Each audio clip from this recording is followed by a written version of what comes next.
Hello, all. Welcome to.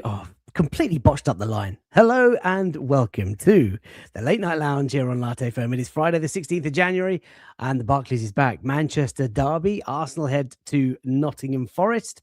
What a weekend that awaits. And we've just had half time in the Carabao Cup as Arsenal beat Chelsea away 3-2 in that first leg. A warm welcome to all of our channel members, all of our Patreon members, and all of you viewers for being here and for being so lovely. Hope you've all had a good week. Hope you're all looking forward to the weekend. I am. I'm absolutely buzzing to be back because the Barclays is back. Let's go straight into the chat and see what people have been up to today. If you're tuning in for the first time, please do, of course, subscribe if you enjoy the content. Drop a like on the video. It is a massive help to the channel, and get involved in all the good stuff. Jeffrey says, good evening. Welcome, Jeffrey. Hope you've had a good week. Jizzle McDizzle says, good evening, FK and all. Please, can I have a shout out for taking my 5-year-old to his classmate's birthday party straight after work tonight? 2 hours of soft play and screaming kids. Hashtag knackered. Come on, you Gunners. Jizzle McDizzle, I salute you. A 2-hour soft play party after work as well. And a very, very happy birthday to your 5-year-old's classmate. I hope he's had a fantastic day. And I will see you and raise you. I have 5 children coming over tomorrow to join my daughter in a sleepover, which is going to be immense fun. Of course. Alex, photo for the stream tonight is absolute gold. I know you enjoy these thumbnails. The boys are there at the Forest ground.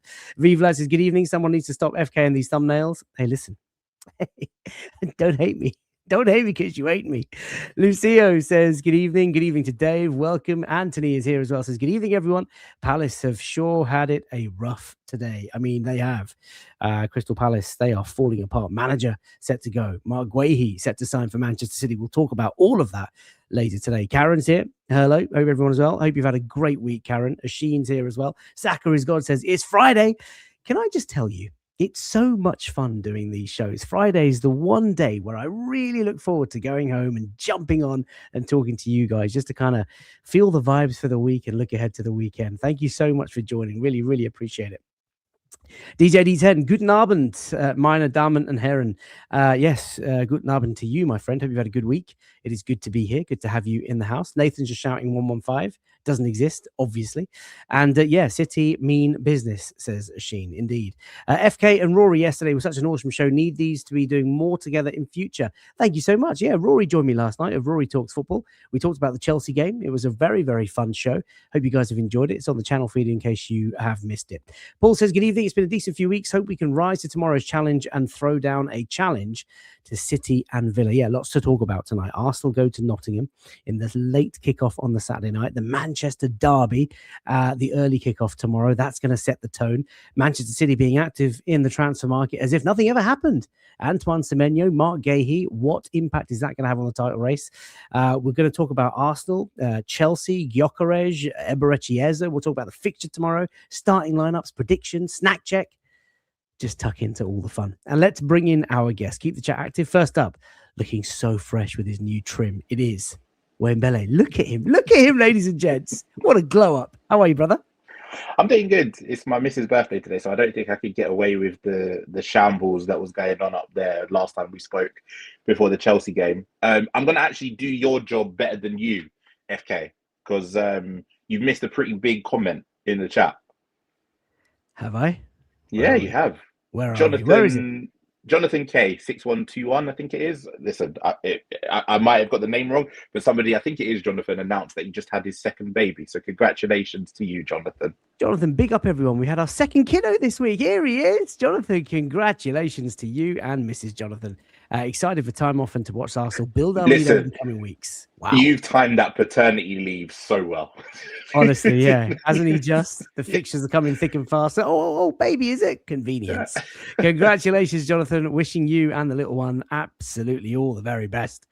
2 is a game changer, let me tell you. Anon has said that he has stayed up late for this show. Welcome to the show, my friend. Oh, look at all the love. Congrats to Jonathan. Everyone's giving him a lot of love. Thank you. Really, really appreciate all the... Oh, what's happening here? Private chat. No, that was just me telling you to do your job. Wayne, for goodness sake. We're already all over the shop. How are you, man? How was your week? Everything good? It's been very busy, very, very busy because obviously I was off today sorting out stuff for the birthday. It's my birthday on Tuesday next week. So Oh, I'm off. I'm off 5-0. work Oh, from. yes. Isn't it cute that between you, Yem, and I, our birthdays all within 3 weeks of each other? Yeah, that's quite nice, actually. I mean, Nice. Mr. Yembele went first, 65. There was me with my 40th, and you're 50. I can't believe it. Listen, I'm not in that tax bracket yet, please. But no, it was just a very hectic week. I was in for the first time since before COVID. I was in the office every day this week, Monday, Thursday, and I've not done that in years. It takes a lot out of the body. Yeah, I can imagine. But welcome, and I'm glad you're here. And happy birthday to Mrs. Wayne. Jizzle McDizzle says, "Congratulations, Jonathan. You'll be way more relaxed with the second than you probably were with the first. Also, number two are the same. No two are the same. You sometimes won't believe they're even related. Yeah, two is a game changer. Let me tell you. I'll keep all the love coming in for Jonathan. That is just a wonderful, wonderful message and a great feeling." Funagana says, "Hello, chaps and chapettes." Sir Nicholas T's here saying, "Late night latte. Where's the hat?" I don't know where my son's hat has gone, but I'll tell you what, talking of sort of merch, we're going to do some giveaways today. We have got a Latte Firm mug to give away. We've got 3 special prints to give away, and I might surprise everyone with one final sort of icing on the cake giveaway to come. Cyrus is here. It says, "Welcome." Melissa is here. "Evening, everyone. Put your teeth back in." FK. I know, mate, I messed up my words. Couldn't believe it. I'm normally so slick at the very start of the show just to kind of capture the attention, but I've completely balls it today. Dave, what are you doing, my friend? Says, "Just sharing my scratch card winnings." Dave, I don't advocate sort of betting and gambling, but I'm very, very grateful for you sort of donating to the channel. That's very kind of you. It does go a very long way. Thank you so much for your generous super chat. I hope you've had a fantastic week, Dave, and I'm looking forward to seeing you at the M's very soon. Anon says, "Loving the trim, Wayne." Let's bring in our other panelists today. Yeah, look, Thomason's here. Look, big up Wayne. Nice. Big up Zidane. Nope. Touche. I miss our chats with Thomason. I really do. Do you know what? I'm going to have to bring the old phone-ins back. I think we're getting to that second half of the season now, Wayne. It's getting saucy. Talking of saucy, bring in the sauce. It's Yembele. How are you? I'm all right, guys. How are you doing? I'm good. Why are you so subdued, man? What's going on? Why so serious? I'm trying to be relaxed, just chill, just enjoying the conversation, the chat, all of this stuff. He's going to ruin it with his snack in about 10 minutes. I am not. Saka is God says, "Happy birthday to Wayne's missus." Thank you so much for that. Really appreciate that. Congratulations, says Melissa, to Jonathan and Mrs. Jonathan for that second arrival. Absolutely beautiful. Manny says, "Happy birthday, Wynetta." Jonathan, what have you named baby number 2? And is it a boy or a girl? That would be interesting to know, but congratulations as well. Thomason says, "Happy birthday to your wife, Wayne." Indeed. She's not got that upgrade yet. But isn't she lucky, ladies and gents? Cyrus is at it again. Wow, what a very kind person. He has gifted 20 Latte Firm channel memberships to the gang tonight. 20 of you lucky people are going to get YouTube channel memberships. It's a great support for the channel. There will be exclusive content and ad-free content coming via YouTube memberships very, very soon, probably starting this weekend. And of course, a very warm welcome to all of our Patreon members as well. Cyrus, that's so generous of you. You gave a very, very generous contribution of channel memberships in just a few days ago. And it's too much, but I'm very, very grateful. Christoph says, "The band is back together. We are Friday nights." I really like these shows. Like, I love just coming on air, and I know we're going to get put off by Yembele's snack check. I know we're going to get some horrific takes, and he's never going to stay within his 30 seconds per answer. But it's just good to see his face. Look at him grinning. When did we decide it's 30 seconds per answer? I thought it was 5 minutes per answer. No. You don't even stick to 5 minutes. that. You didn't think it was 5 minutes. No, I don't. But hey. Cyrus, you legend. He's getting a lot of love. Wow, Cyrus. Indeed. Good vibes all the time. Thank you so much. Hand of Arsenal is here. Big up the lads. Can't wait to chat gay. I know. I really thought that we were going to hang on and convince him to join in the summer on a free. But sadly, he is on his way to Manchester. Money talks. Money talks. Oh, I like it. Yembele breaking into song. I love it. Money. Go on, Wayne, give us a number. He's far too old for this. Far too old. Cyrus is killing it at the moment. Cyrus, honestly, thank you so much. Really, really appreciate your generosity. I can't tell you that enough. Big up and happy birthday and congrats all in one go. Isn't it just such a wholesome place? FK is literally good vibes personified. Thank you, Mez. I appreciate you, man. Also, just a little sort of message. Spotify have finally monetized and paid a first donation in terms of earnings that we've had over the last sort of 6 weeks. And I'm going to donate all of that to a charity helping out the very vulnerable people and children out in Gaza who are suffering at the moment. So that will all go to a reputable charity. I will share details with all of you in the Patreon chat and the YouTube community very, very soon. The least I can do, we can do. It is they're going through some awful things at the moment. And it just feels right. And we've had Mohammed on the show a couple of times in the chat. I wish him and his family all the very best, and anybody in that region who's going through some difficulty. OTPS123 says, Yem Snack got your green light last week, FK. It did. But that means that he will have to revert back to form, I'm sure, tonight. Anna Varsel, thank you. Big Spotify, say it louder. Thank you, man. Listen, I appreciate all the chat. Thank you so much. Keep it active. Let's go snack check tonight. Ladies and gents, boys and girls, if you're watching, do let me know what you're snacking on tonight's show. Wait, let's go with you first. Fresh trim, birthday in a couple of days. What you got? So I have gone nice and fancy, chilled glass of Coke Zero.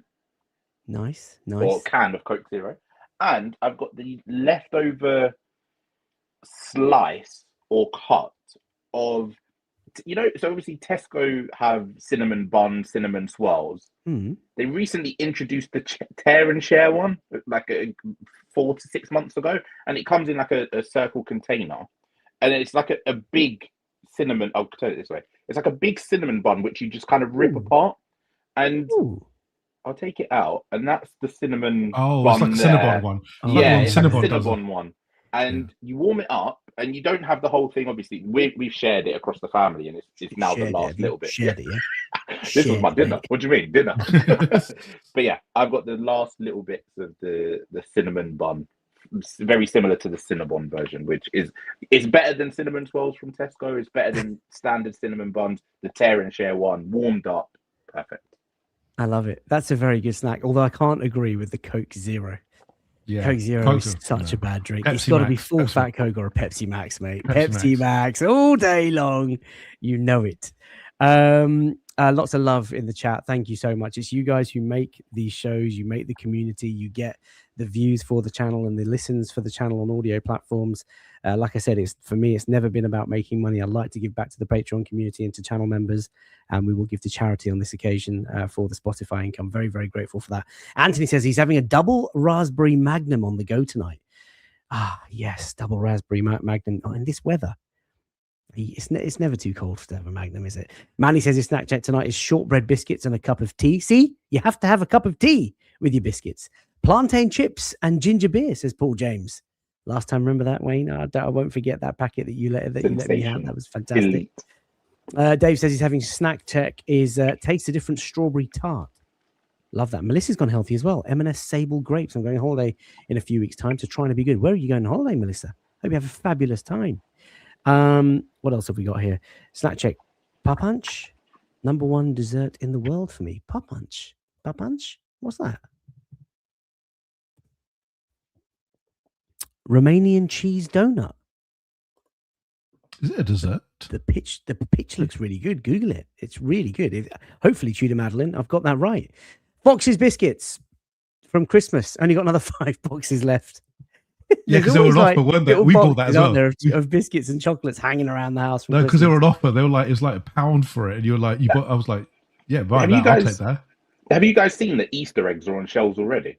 Yeah. Mate, they were on shelves before Christmas. Where have you been? What are we doing? Country's gone. Danny says, I love myself a Diet Coke. Don't like the taste of normal Coke after getting used to it. He's got some wine gums, says Aiden. He's got wine gums on tonight as a snack check. Oh, this is good. This is really good. Cheetos Flaming Hot dill pickle chips. Cheetos Flaming Hot. Absolutely elite. Tato Smoky Bacon Crisps says 1L.1L. Anthony says M&S gift for my birthday this month was choc mini bites or grapes. Is it that hard of a decision what to go? Both. choc mini bites and grapes. Both, my friend. Do not have to make a choice. DJ D10 says his snack check is malt jollibure. Just finishing off the last few. I don't even know what that is. What is that? Would you know? What? Yembele, Google that immediately. Let me know. Asheen says, my cupboards are unbearably bare. I had to make a lentil dal for dinner. Mate, dal is top notch. Papanash, says Tudor Madeline. That's what it was having. There you go. Yembele, come on then. Bring us back down to earth. What have you got for us tonight? What's your appalling choice of snack this week? Not appalling. So I don't know if you guys have had this one, but so I found the Milka version. Good start. It's going to be some random flavor that you watch. No. So this is their kind of, Kinder Bueno. The Kinder Egg kind of texture. With the milk in the middle. Yeah, it's that. So it's what they call milkinis. So it's like, really good. It's pretty much the same as a Kinder Egg. So hang on, you went to Bossman. You saw the whole shelf of Milka goodness, and you got a Milka Kinder Bueno egg wannabe lookalike thin. I bought four. I got a hazelnut caramel, which I'll bring next time. I got the biscuit. Thanks for ruining. Just tell everyone what you're bringing for the Where's the mystery in that? No, but this one's actually really nice. I really like it. Okay. Of course you do. You like nonsense. Hey, Tom, who doesn't like Kinder Egg? Tom says, great shave, Wayne. Dad, I've got to be honest, man. I can't take my eyes off Wayne. Look at him. Look at that fresh trim. He's looking so good. Dizzle says, trying to lose a few kilos ahead of my 40th birthday this year, so no snacking for me. That's not bad. Just make sure you stay hydrated, my friend. And happy 40th birthday. What time of year is that going to be? That'd be a wonderful celebration. Viraj says, Fox's half-coated milk chocolate cookies. Yes, delicious. And the beauty of the pencil is here. It says, good evening, gents. Greetings to all in the chat. Cyrus, still can't get over your donation to the channel. Today, a very thoughtful gift from one of my colleagues. She's one of our newest members of the team. She overheard me talking about me sort of wanting to eat this snack for a long time. And the sweetest thing, she went out during her lunch break and she got me exactly this. And it is Toblerone for the boss. It's so sweet. I couldn't believe it. So I'm going to enjoy this because I've been dreaming about it for a long time. Toblerone is such an elite chocolate. Wow, it's a case within a case. Right, here we go. So do you guys know that you're supposed to pinch them together? Yeah. I didn't know that. So I hate when they introduce the double spacing. like an animal, but apparently you're supposed to just pinch, yeah.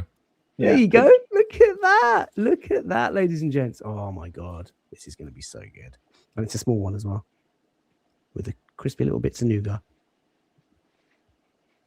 I'm sure next week Yem will buy the Milka version of Toblerone. Nothing wrong with Milka version of anything. What a delight. Right. Hang on. Toblerone and cappuccino. TJ, you and me. Whoa, dark chocolate Toblerone. Is there? Yeah, there is. It's beautiful. You guys. These lads have no idea you're supposed to pinch it. There you go. There's also what's the famous Yorkie flavor, like raisin and biscuit or whatever. There's a Toblerone flavor of that. Yeah. Is there? Yeah. Toblerone of those as well. Yeah. I've known Toblerone in a long time. Right. Wow. Can't get more classic than a Toblerone, indeed. Thank you so much for all of your snack check. Shami getting married next weekend, so we'll be extra indulgent this weekend in front of the football. Congratulations, Shami. And commiserations, to be fair. But congratulations. Enjoy it. I hope everything goes well for you, your partner, your loved ones. Have a fabulous time. Best wishes from the Latte Firm team. Amazing. Congratulations. Love that. Right, let's get away from Snapchat. Let's talk about football, because people that are tuning in for the first time will be wondering, what the hell have we tuned into? This is nonsense chat, just snacks and chocolates and ribbing each other. We've got a lot to talk about. But first of all, just a quick reminder that tonight we're going to do some prize draws.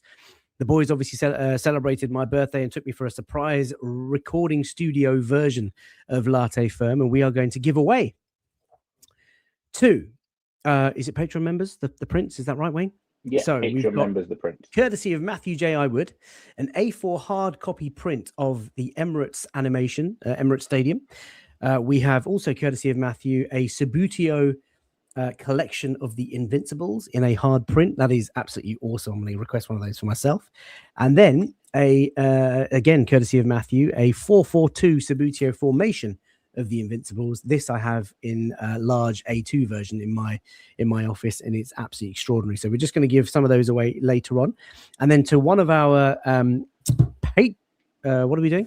To one of our YouTube previous commenters, people who you commented on the video on YouTube. The people who commented on the video.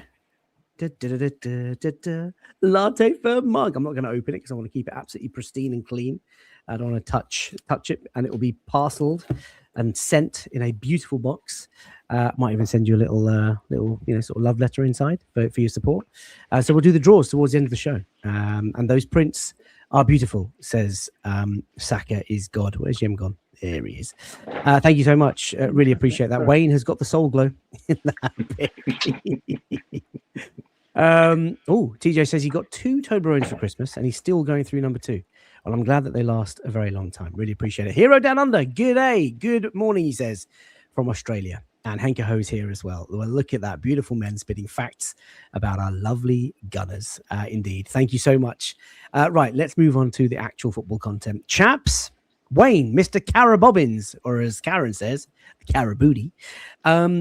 Half time, but it's advantage Arsenal. What did you make of this week's game? Want to talk about the Declan Rice tunnel incident and Victor Gyokeres on the next slide? Yem, just letting you know. But let's talk about the game. 3-2 win against Liam Rossinia's Chelsea, his first home game, and very, very happily first defeat at home as well at the hands of Arsenal. Wayne. Yeah, I think if you had asked any Arsenal fan going into the game, would you take a 1-goal lead back to the Emirates? I think anyone in the semi-final would say, yeah, absolutely, because you trust us at home to get the job done. But having watched the game, you come away so frustrated. So frustrated. You're obviously not annoyed at the result. You're not annoyed at the boys for getting the job done. But it felt like there was a knockout blow ready to be had there and then. It felt like at 2-0, we could have gone and finished them 3, 4, 5. At times it looked like.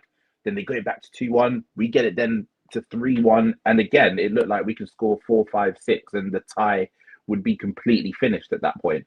And I was just a bit frustrated with some of our defending at times for both of their goals. I think it looked a bit like old Arsenal before we kind of got our shape together and got our minds right. Things were looking a bit panicked, a bit rushed. We lost concentration a couple of times. But look, at the end of the day, we're coming back home with a 1-goal lead, and I still feel like we're by far and away the favourites. I thought we were the much better side against Chelsea at Stamford Bridge, and I thought we completely dominated the game. I know that Chelsea fans are very excited about Esteval running off the pitch a couple of times, but apart from that, they didn't really do anything. And yeah, I really am just glad that, first of all, they took it seriously, because they should. You're in the semi-final of the competition. I don't care what Arsenal fans have to say about the level of the competition. You're in the semi-final. Take it seriously. Go and get the job done. You could win this trophy. And then I also like the comments after from the likes of Saliba that's like, yeah, I'm tired of finishing the season empty-handed. I want to win something. That just goes to show the mentality that we're going with this season, and we've seen it for the majority of our games this year. And talking of Saliba, Hand of Arsenal says, crazy, that Saliba and Trossard magically played despite Arteta's comments. Yeah, mate, if you guys aren't following Hand of Arsenal, if you are taking the sides of anyone else, including the gaffer, over Hand of Arsenal, you need your heads tested. I agree with you, Wayne. I felt like it was a 4-1 game that sort of ended 3-2, and we talked about it with Rory last night on the match reaction video. Yem, really good to see Ben White back in the team, and of course amongst the goals, Liam Rossinia talking about how he'd been studying Arsenal ever since he walked into the building, and you know how he doesn't call Arsenal set piece FC. Maybe he ought to, because 7 minutes on the clock, 1-0 down from a corner, Benjamin White. Then Victor Gyokeres silencing the haters. Well, not quite, but certainly getting his first goal after a very, very long time. And Zubimendi, scoring a wonderful third goal. What did you make of it, Ian? Yeah, I think I echo Wayne's comments in that we looked really good going forward, and we had good chances on goal. We could have scored more than what we got, but ultimately those goals that we allowed were so sloppy. Wayne really put it well, that it harked back to the old Arsenal, just sloppiness. I also think as well, Kepa didn't do particularly well with those goals. He was easily crowded out for corners, and it just felt frustrating. I'm very glad that we've got an advantage going back to the Emirates, because we should be beating them there. But we could have had so much more, and that's the overriding feeling. And that's not a bad thing, because it means that our standards are very high this year in terms of we expected more. We expected to dominate the game. We did dominate the game. But you look at the XG stats, 2.86 for Arsenal, 0.67 for Chelsea. Just tells you the story that we absolutely battered them. But yet we gave away silly, silly goals. And that's a really worrying tendency we've had at the moment. And it's coming through. We always can see these low XG chances, and it's really annoying that one team just has one shot and then that's it. They're done. They get the goal, we concede, and it's usually just from one single mistake. We seem to pay for every single mistake that we make. And in this case, it was Kepa who unfortunately couldn't deal with the crowding that was happening in the box. It is what it is. Glad for the advantage. Great to see, Victor Gyokeres, and we'll talk about him, obviously. Zubimendi scoring goals. Ben White as well. I thought he had a really good game going offensively. But yeah, great to get an advantage. Just could have been a lot more. I'm hoping that we don't, rue that effectively, but I think we'll be okay. Just on David Raya, we had a couple of questions from Patreon members today. I put a message out in the questions for shows chat. Leon and Callum, thank you for your questions. Both asking, do we think that Raya needs to play in the Carabao second leg? Callum also sort of saying, look, I'm leaning towards Raya for then and also the final. Yem, just sticking with you, and then we'll come to Wayne. Do you change the goalkeeper up? I don't want to single out Kepa, but like you both say, wasn't really his strongest night, and just Raya offers us so much more as a goalkeeper. I think when you're that close to a final, to a major trophy, you'd have to go with your best goalkeeper. And unfortunately, look, Kepa is a decent goalkeeper, but it showed. Maybe David Raya would have struggled as well with that kind of crowding, and we do it as well. We all do. All teams do it now. But David Raya seems to do a little bit better at getting to the box, punching it, not flapping at it as much. And you've got to, we went strong with our team. So why did we play our cup goalkeeper effectively? Go strong, go for your strongest 11, do it. David Raya has been in superb form again. He'll probably be the clean sheet winner again this year. But yeah, for me, he should have started, I think. Wayne, do you start David Raya in the second leg? I've just put a poll out to the chat, so if you're watching live right now, let me know your thoughts. Yeah, I think you start David Raya in the second leg. I think you kind of have to at this point, because you could argue that both goals were at the fault of Kepa a little bit. He could do a little bit better for both goals. And I also think that it comes at a time of the season in the second leg where we can get away with him not playing that second leg, but still playing games.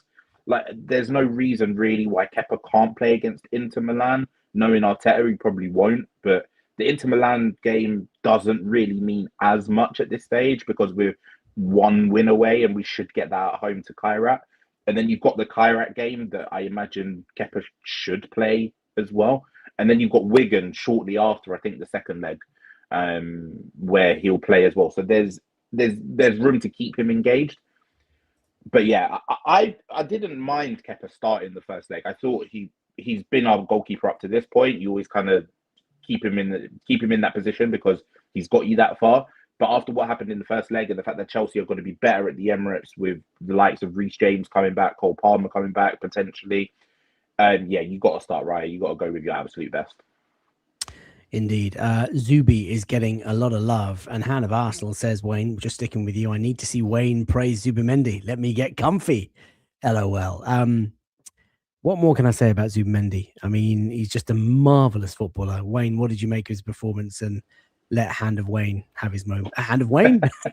Hand of Arsenal have his moment. Yeah, I'm messaging on my phone on the side. Yeah, looking. Go on. I don't know what this guy is, Zubimendi. I don't know what he comes in and everyone thought he was going to be like a pure six, just pass it sort of left, right, through the middle, progress us a little bit. That this guy is scoring, he's assisting, he's out jumping the league. He looks physically better than I certainly thought he would coming into the league in terms of like duels and midfield battles. he's looked a bit tired at times and a bit leggy when it comes to the intensity of games. And sometimes he maybe could have come out, but that's to be expected. But the composure on the goal was just mental. And to sit not one, but two defenders down inside the box when you're technically a six, it was just Spanish football. Watching him was Spanish football. And he had that little shimmy, sat Fofana down. The finish was so composed. And it makes me wonder, is he maybe better, a bit more advanced? Like, I know we see Declan Rice get forward a little bit more. Is it maybe more beneficial to see Zubimendi go up? But the way that they're working together and kind of taking it in turns to go forward and sitting back and working together, that partnership is amazing. And this season, he has just brought a dimension to our midfield that we've not had in years. And he's just a quality player. He's amazing. He is absolutely amazing. And yeah, man, I'm going to ask you a question that I asked Rory last night, just on Zubimendi. If you had a scale of 0 to 10, where do you think Zubimendi is right now, thus indicating how many levels he's maybe got to go up? Where do you think his performances are at based on the ability that you think he has? In terms of his overall ability, I think he's at a 7 because I think there's so much more. I think he's... You think there's so much more than what he's already giving? Yeah, because that's terrifyingly exciting. No, because I'll tell you why.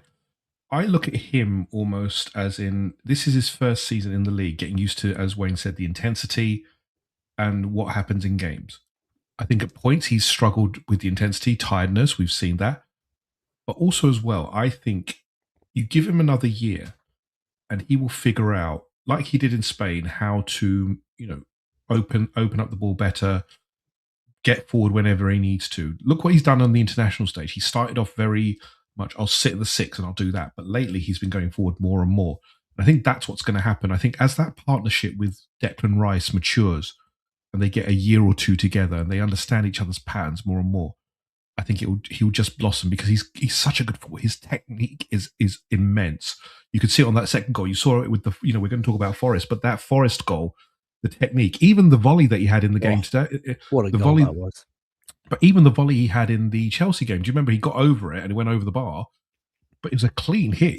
It was like a pure technique strike. And, he's got such good technique that you can't imagine that he won't be able to get more goals. And I think that's what he'll add to his game.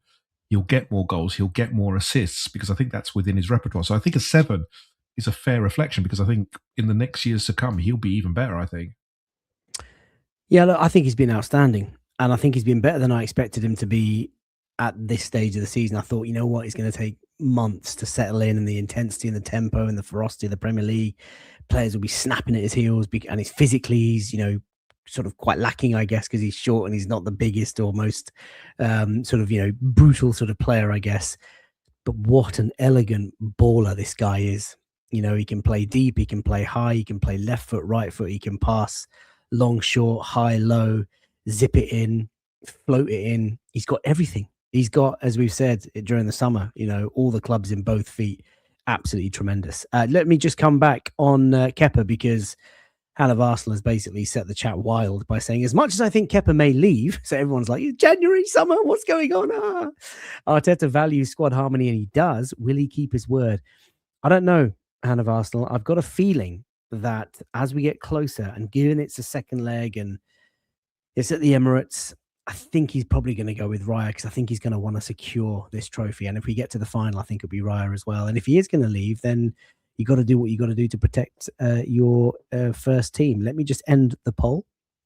I asked, would you play Raya in goal for the semi-final? 59% of you have said yes, they would play Raya in that second leg. They're not as loyal as Arteta, obviously.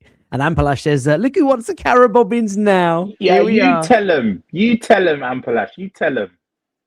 Because I was always on. I love that Carabobbins is now the accepted term for this. This is a beautiful thing. Well, if Karen has her way, it'd be Carabuti. But listen, depending on who you follow. Win this, my snack check is a can of Carabao, and you're not having none. I really don't want Carabao. It looks awful. I was going to say something negative, but I'm not. I'm going to let the news sort of break maybe tomorrow. We'll see. Right. Let's move away from the Chelsea game And let's talk about the sort of stuff that we saw at halftime. Declan Rice with AirPod Albert in the tunnel at halftime on the left-hand side. Wayne, first up. What were your thoughts on this? I don't care. These things happen in football. These are highly charged individuals. They're competitive. They're at the top of their game. These things happen. They probably happen every single day, and we just don't know it because we're not behind the scenes and in training and in those clips. What I cared about was Declan Rice's performance, and then when he came off the pitch, he hugged Albert. So there's clearly nothing wrong. There's no issue there. Yeah, it's obviously always going to be turned into a big deal because drama and whatever people want to make it out to be. But I just love the fact that Gabriel is always there as the big brother, regardless of who it is, what it is. He's always breaking something up until he's ready to go Hulk mode himself and step in. But it's just not necessary when it's your own. This is just competitive football. It's happening all the time. TJ says it's football, another futile attempt at causing disruption rooted in the media fear of us winning the lot. Yeah, sometimes I like to see players and coaching staff, disagree on things. Like, don't get me wrong, victory through harmony and, let's post all the photos of the boys having a really good time in training. But sometimes when you care and when you're so passionate and when you're so ambitious and when you've got such an amazing desire to be successful as an individual player, but also for your club, you have to have disagreements with your mates. I mean, it happens in business, it happens in sport, it happens in all walks of life. This is surely nothing to be alarmed about, and it's probably quite healthy, don't you think, Yem?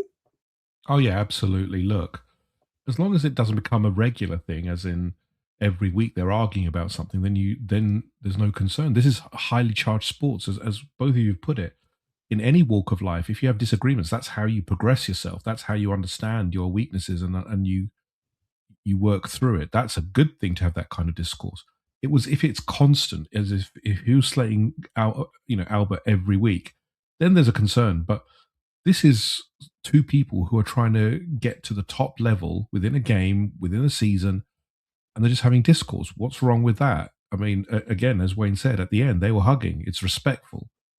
I'm sure there's a lot of challenging going on with everybody at that club. That's what Mikel wants. Mikel wants people who challenge, each other. That's how you build an elite mentality, that you challenge each other, you improve each other. That's with any walk of life. If you don't do that, then you're going to, it's going to be stagnant, isn't it? We all know that. We've seen it before, that you don't want this kind of, well, everything's okay and everything's happy-go-lucky, etc. We all want to be, everyone wants the squad to be friendly to each other. But in this highly charged atmosphere where the pressure is immense, of course there's going to be disagreements. I wouldn't expect anything else. But the media will always blow it up. Getting a lip reader to do that is just par for the course at the moment. That's how it is. Honestly, why the journos waste their money on this? It boggles my mind. There is bigger things to do, but because it's Arsenal and because it will set the views on fire, they will always do that. That's just par for the course. I'm sure that the players were just laughing at it, going, honestly, it was nothing, and these guys have just bigged it up. Something it isn't. Prof Aggressor says, thanks for the gifted sub. Whoever did it just now, it was Cyrus. He gifted 20 channel memberships at the start of the show. Cyrus, again, my gratitude for your generosity towards the channel. There is a comment here from, where is it? Gosh, the chat is so fast. Nathan says, the media are feeding off scraps, Yembele, to use for criticism. Speaking of feeding off scraps, Victor Gyokeres finally got his first goal, and what a lovely goal it was. What a lovely moment. I was in the shed end upper, and I was just fixated on him, and I wanted to do it, and he did it. He wasn't quite looking at me this time, but we had a very good time. I'm just sticking with you. Gyokeres getting his goal. Really important, I think, for Victor, because obviously, look, the spotlight is on him. The focus is on him. The media narrative is on him. Some Arsenal fans are turning on him, including you. Last week, you were very, very hard on Victor. Has the goal changed your mind? Has the idea of potentially a bit of a purple patch now over the next few games potentially, got you back on side with him? No, not yet, because again, he's got to prove himself over a number of games. It's great that he got a goal. Happy for him. I'm going to give him credit where credit was due. He had a very good game. He was much better. He made the runs. He looked frustrated as well. And there's a secondary conversation to have about, do the inverted wingers help Victor Gyokeres up front? I don't think so, because obviously we saw it, but again, he did everything that he could do. He got a goal, and it was a striker's goal, a sniffing chance where he gambled on the keeper making a mistake. Robert Sanchez made the mistake, and he was there sliding in. And then obviously to get the assist for Zubimendi's goal, which was a nice little flick. But look, again, what we want from Victor is exactly that. We know he's not going to burst of pace. He hasn't got that burst of pace. But there have been strikers who don't do that, like a Harry Kane, etc. What we want is to show output, whether it's a goal, whether it's creating opportunities, opening up space. What we haven't seen from Victor enough is those kind of moments. He looks very isolated, and maybe that's partly, as we said, with the players, but he's also looked very, very basic, if we call it that. I'm hoping it's a purple patch. Look, I'll be the first one to say, congratulations, Victor. You've turned it around. I hope it's the case. I still don't see enough from him to say that I'm going to be proved wrong at the moment. But great for him that he got the goal. I hope it is. I hope he gets a goal tomorrow or two against Forest, because then that will really soar his confidence. And I hope this one does soar his confidence, because he looked like he needed it. He looked like it was a lonely furrow against some of those defenders. But we need more. We definitely need more, because at 60 million, you look at it and you think, look, are you 60 million pounds worth? Not right now at the moment, but hopefully he will be. He will prove me wrong. I hope so. I really hope that this sort of kicks off a bit of a run for him. A goal against Chelsea. It's a big game, big occasion that will give him just, a lot of confidence going through the veins. And I think tomorrow, if he can nab one against Forest, maybe one or two against United, and then depending on what Arteta's going to do in the Champions League with Kairat and Inter Milan, we've got Wigan coming up, a couple of games against Leeds, and, the games are coming thick and fast. He's got a real opportunity, to really sort of just go on a bit of a run, and he's going to get minutes out of his legs because Havertz and Jesus are just sort of knocking on the door off the bench. And it's great. I think he's going to really benefit from that rest. Henke says, I disagree with my wife all the time. Guess we're having an elite relationship. There was always going to be one, and I knew it would be him. Wayne, is there anything you want to say on Victor before we move on? Yeah, I was going to say, you guys obviously focused on the goal, and it's good for his confidence and the fact that he got that open play goal in this game. I don't care about the goal, and I don't care about the tap in. What was brilliant for me was the assist. And what an assist. Even if you forget like the pass for a second and the fact that the flick was laid off, the move across the front of the defender to kind of curl his run a little bit, it was a quick movement that then got the ball played into him. We don't really see that type of run from him as often. And maybe the goal has given him the confidence, or maybe he's just starting to maybe learn a bit more of the team's tendencies. But that, to me, was more important than the goal. You obviously always want your striker to score in any game. Doesn't matter what competition it is or who it's against. And yeah, great. He got the goal and he was where he should have been. But that assist and that movement in particular before the layoff, I think was some of the best movement we've seen from him in a while. And I hope that he can just continue doing that, because then goals and assists will come. Mikey's comment has just prompted me into thinking, Mikey says he doesn't stop. Jizzle McDizzle says, I think Gyokeres' determination won't allow him to fail. I mean, I really admire this guy's mental resilience. You could tell that goal, the celebration was obviously subdued, perhaps a little bit embarrassed by the fact that he scored from a yard out. Don't think he cares. But you could tell it just meant a lot to him in that moment, like being in the stadium when I sort of saw him sort of just walk towards the fans and do that sort of a little bit reluctantly. Gabriel was sort of ushering him, as you can see, sort of behind him and encouraging him. And Erdogan was like, look, go into the fans. You've deserved this moment. You could tell it just meant so much to him. Like it was a huge weight off his shoulders, because look, goals are the biggest currency for strikers, right? When you go on a dry run, it plays on your mind. But the guy is so present, and he makes those runs, and he works so hard for the team. And I just find his mental strength absolutely remarkable. And I really believe, what has he got? 8 goals now this season? I reckon he can get another 8 to 10 in the second half of the season. And if we're talking a return of 15 to 20 goals plus assists in his first season, at a time when, he had to do all of that heavy lifting the first few months. There was no Jesus. There was no Havertz to take minutes out of his legs. He got injured and then came back into the team. Like, I can't knock it, and I love it, and I really want it to work for him. I really, really hope that Victor Gyokeres will shine in the next few games, as Danny says. I like that. Oh, we've had a super chat. Thank you so much. Very, very generous. Professor Aggressor.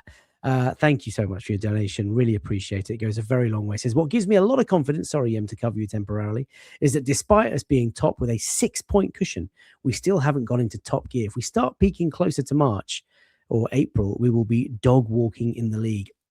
Professor, I have been saying this on Twitter for some weeks now. Thank you for your super chat. Really, really appreciate it. But I do want to bring Yembele's little face back into it. Honestly, everyone's been talking about how unbelievable City are and how incredible Unai Emery's Aston Villa are and how, Arsenal are going to bottle it, blah, blah, blah, blah. We're top of this league with all the injuries that we've had, with literally one forward who's been new and has been struggling for goals, with own goals as our 5th top goal scorer, and we are set piece FC. We are only going to get better. I really believe it. And I will remind you guys of this again. For those of you watching for the first time, I think it was at Villa, wasn't it, Yem? At the Emirates. It was half time. And I turned to you and I said, we win today. This is the night we win the league. And we turned up and we smashed them. And I honestly think we're barely in second gear. I think we've got so much to improve. That fluidity, Havertz coming back into the team. How exciting is that going to be? Kai Havertz back in the team, like even that cameo appearance at Portsmouth. I know it was lowly Portsmouth, but you just the touches and the runs and the vision. So happy. Really, really pleased. I think Jonathan says more relief than happiness. Happy for Gyokeres. Just imagine if he explodes. I mean, it's entirely possible. He could go on a run of 5 or 6 games and get a goal every game. And then we're talking about a completely different player. It is a completely different story about whether he was a success, whether it was money well spent, has he been the right forward. It's funny, isn't it? Football's so funny like that. It just works so quickly. Talking of players who have come into the limelight for a little bit of criticism, I don't want this to be what was the point of Eza, but I do want to flag the image on the right-hand side, which I think fans, including like myself, have to really absorb. But the question here is, chaps, when do we start thinking about the impact that Eza has had being a £68 million signing? Someone who we were so excited about when he joined, someone who we've seen do some incredible things in the Premier League and, of course, the FA Cup during his time at Palace. Are either of you two not nervous? That's probably a sensational word, but are either of you two, is this just sort of in the back of your minds, like Eza's not getting much game time at the minute? There might be good reason for it, but are you sort of happy with what you see? Are you expecting a little bit more? Yeah, let's start with you. I think the chart demonstrates how many games he's played, and it's more than he's played ever. I've also said on occasion as well, he is having to get used to a new way of working completely. And that's at every level. Declan Rice said it as well, and I'm sure Eze will say it. When you go to an elite club, the work rate and the mental changes you have to go through to be at that elite level are sometimes overwhelming. Even Declan Rice, who's now one of the best midfielders in the world, has said it was completely overwhelming in the first 3 months, what Arteta said to me. And I can imagine for someone like Eze, who has been used to playing, no disrespect to Crystal Palace, but a level below and being the man, it is a massive step up. Having said that, he has done actually really well. He got a hat-trick in the North London derby. I know Spurs are not that great, but if you get a hat-trick in the North London derby, and he performed really well actually in Martin Odegaard's absence, you can't say that he's not been worth the money. I think there is a transition period going on with him.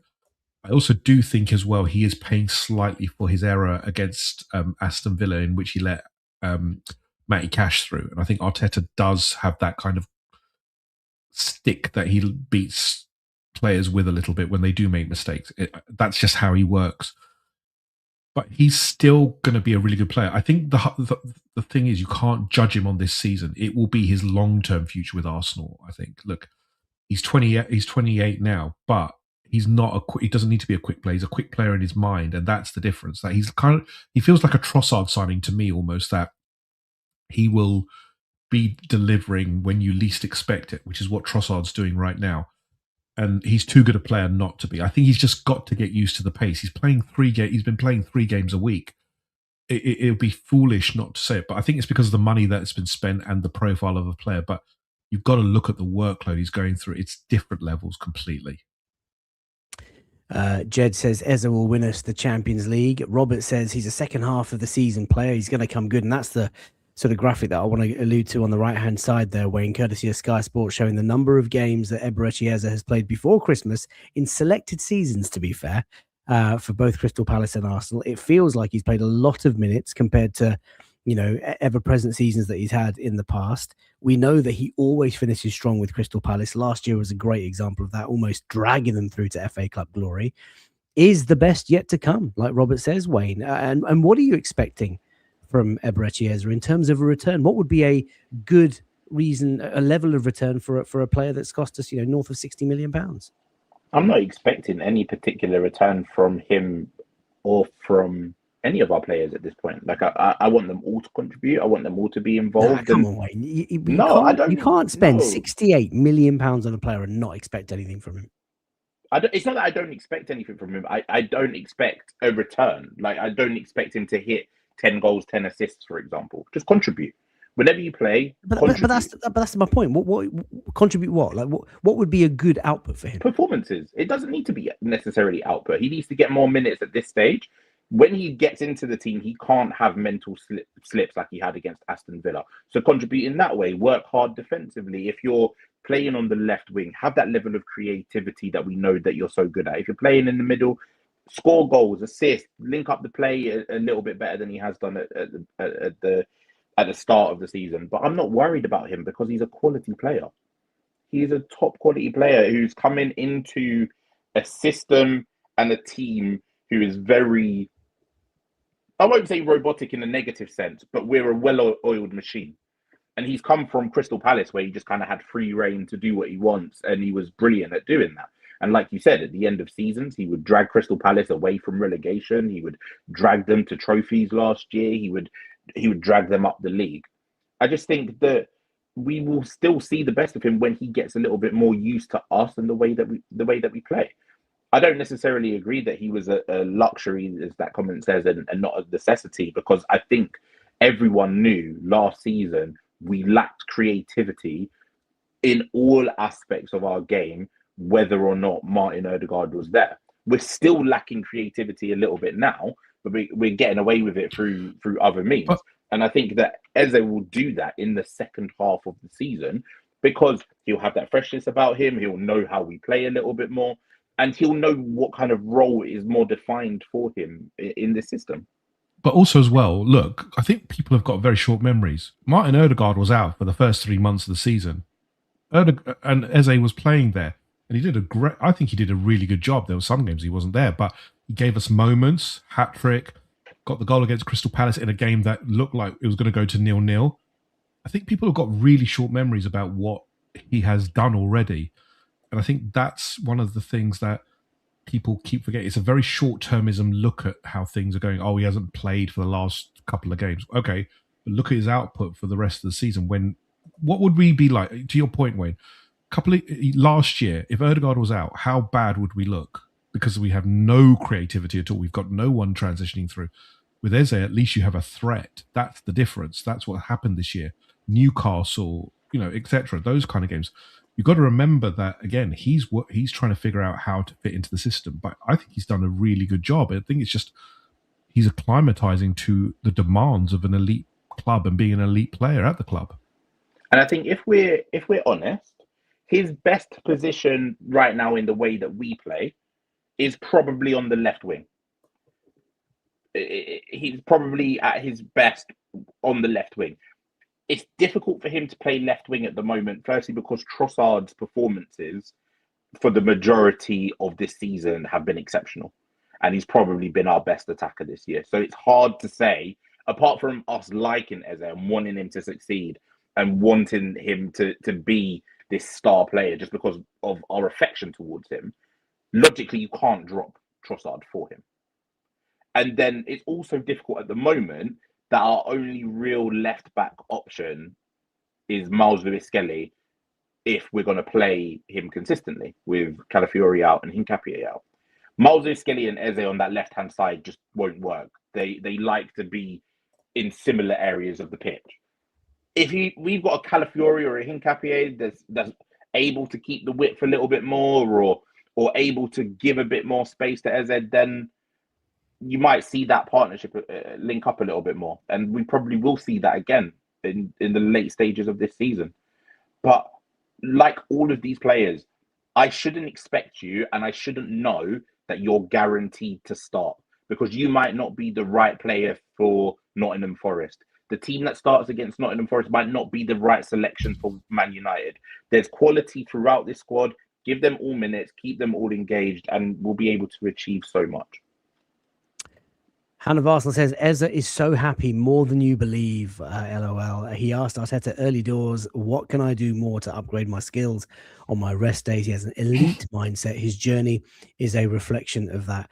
I think for me with Ebbs, I think I was caught up with the sort of romantics of a former Hale boy coming and signing and £68 million, all that sort of stuff. And you're right, Yem. Odegaard was out with an injury and he came in and he did a fine job. And the hat-trick against Spurs, which that day it was unbelievable. I'm a little bit, I don't know what the word is, but it has just been on my mind. Like, why can't Eze get any game time in our last sort of 4 or 5 games? What is it that he's either not doing, or what's Mikel Arteta thinking about in terms of saving him for the second half of the season? Funnily, I've been sort of thinking tonight that I would probably start Eze tomorrow. I would let Odegaard sit it out. I thought Odegaard looked a little bit tired after the Chelsea game. As this is the perfect game. It's a team like Forest, a sort of lesser opposition. This is a team again that someone of Ebrechieza's sort of caliber and ability should be able to thrive in. And I think there is a lot to come from him. And Wayne, I'll answer my own sort of question to you. I expect him to make a huge impact on this Arsenal team. I have big expectations of Ebrecheza. He should be, by the end of the season, one of our best performing players. You can't spend that much money and just, let him sort of be in the team and contribute. He needs to be driving us. He needs to be dictating the tempo of games. He needs to be creating chances and scoring goals and, getting match winners for us. Not every week. I know that's not possible. That's not what I'm saying.